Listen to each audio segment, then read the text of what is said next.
my wife reminded me that the calendar configuration this year, with Rosh Hashanah falling out Thursday, Friday, going into Shabbos, is the same configuration 14 years ago. We remember that because that's the year that our oldest child was born. Let me tell you the story.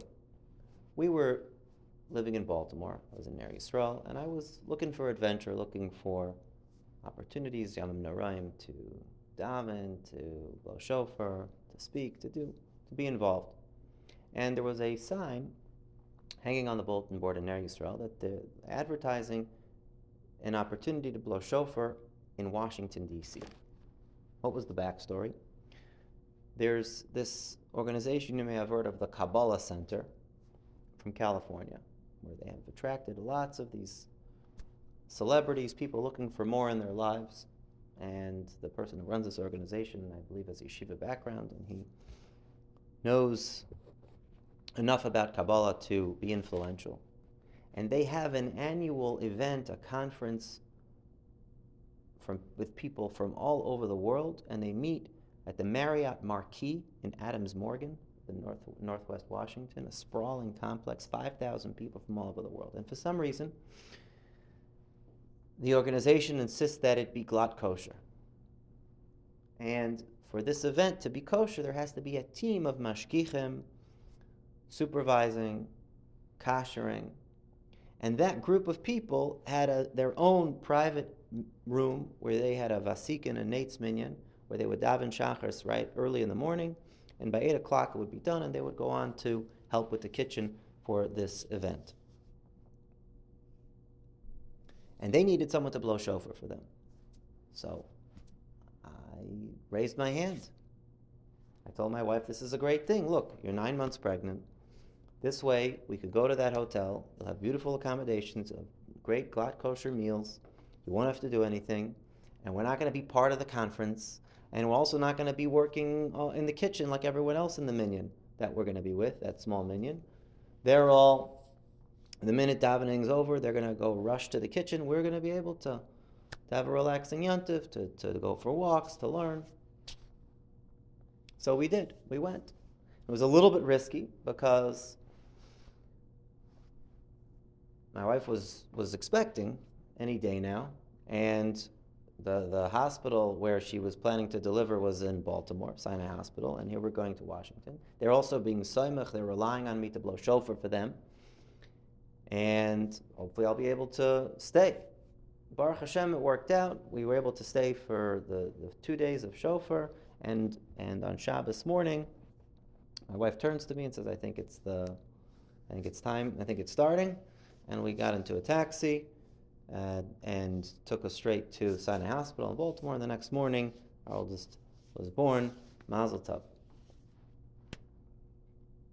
And I'll share with you one anecdote from this conference. There were some, as some of you mentioned, there were some celebrities, so-called celebrities, not people who wear machshiv, but that are drawn to the Kabbala. And there was an actor named Ashton Kutcher who was there. And he found himself wandering into the kitchen. And he's used to getting a really warm reception with people fawning over him.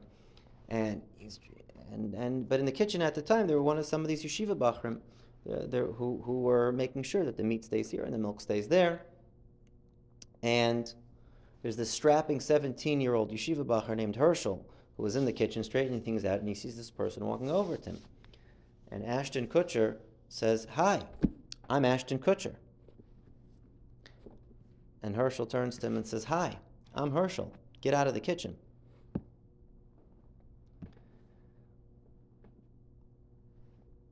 So that gives you a little bit of a flavor of that event. But I was thinking that it's not just this year, and not just 14 years ago that it was this configuration where Rosh Hashanah fell out on Friday, but 5,785 years ago, that was the configuration. Because Rosh Hashanah is the anniversary of the creation of man, who was created on a Friday. And if Adam HaRishon had only made it to Shabbos, before sinning, the entire course of human history, of world history, would be altered. Would have stayed in Gan Eden, never been prone to sin, an otherworldly existence, no death. But the Satan got there first. And so on this year, when Rosh Hashanah falls out on a Friday, people complain about kvetching, about the 3-day yontif, a lot of meals and showers, but it's really a special opportunity to be able to go, to be misakein what was supposed to be, to go right from Rosh Hashanah, right from that Zeh Yom Tchilas Ma'asecha, that being created, right into Shabbos. No chance to do anything wrong.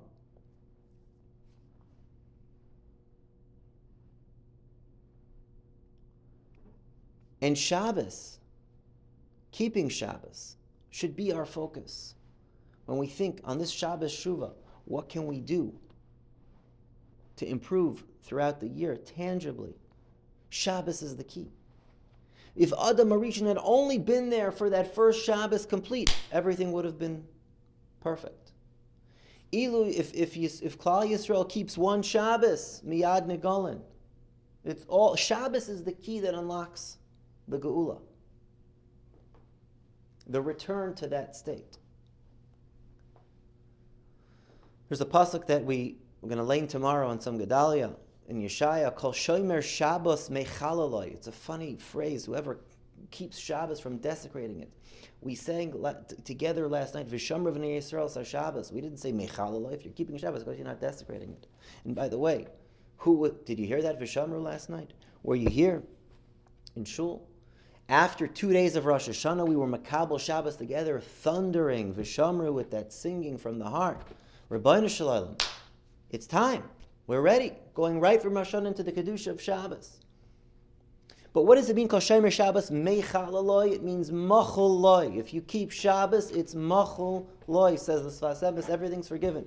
If you are able to be an aid, a testing to the creation, saying, yes, there's a creator, created the world 6 days, the 7th day he rested, and he gave that day of rest to us, then it's Shuva Yisrael, aid, Hashem Aleikecha, we're an aid of Hashem, and Hashem is an aid on us, that we're his ambassadors. So this Shabbos Shuva, let's take upon ourselves something tangible to do to improve our Shabbos. It could be that we're going to join the night Seder that starts after Sukkos about Hadlakas Neiros. Maybe we'll start setting up the Neiros for our wives. Maybe we'll start reading some of the Parsha at the table. We'll start singing. We'll start saying a halacha at the table. We have to try to make that a complete Kedusha Shabbos. If we have that, we will unlock that Geula. Be'ezras Hashem, as Hatzfayni Archik Me'aleichem, we just learned in the Haftarah that Hashem should chase away the northern enemies. Geula in Eretz Yisrael, Geula for us, Geula for all of Klal Yisrael. And a Gemar Chasimatova, Amen.